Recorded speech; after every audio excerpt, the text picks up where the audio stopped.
Yun. Okay, magandang araw ulit sa inyo mga paps.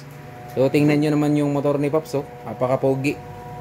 Gawang Boss Ace K-Race. Yan. Ito nga pala, 206cc na gawa ni Boss Ace.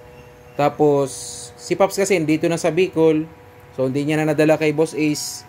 Nagka-problema yung carb overflow. Tapos, nagpalit si Paps ng carb na kihin. Ito, pero hindi sa atin to nakihin. Binili to ni Paps. Tapos, nawala na yung takbo ng motor ni Paps. Kaya, pumunta sa atin si Paps na nagpatono. So, nagpalit na kasi si Paps ng manifold. Tapos, diniskartehan natin. Para ito, tinono natin. Tapos, yung clutch, in-adjust natin. So, yun lang naman ginawa natin dito sa motor ni Paps. So, na-testing na to ni Paps. Na-testing ko na rin. Okay na. So, ito nga pala, oh. Gawang K-Race. Yan. Kay Boss Ace yan. 206cc. So, nawala sa tono. Kung ano na nangyari. Pero, ito na. Okay na uli.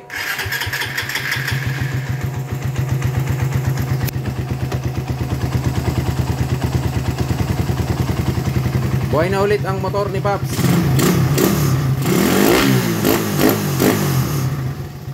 So, yan. Goods ng tono.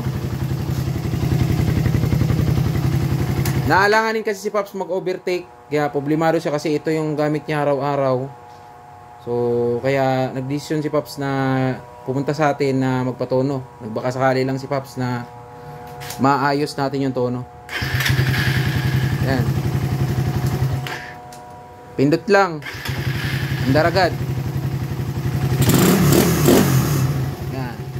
Shoutout nga pala kay Boss Ace na gumawa ng makina na to. Napakalakas, boss. Napakalakas ng 206.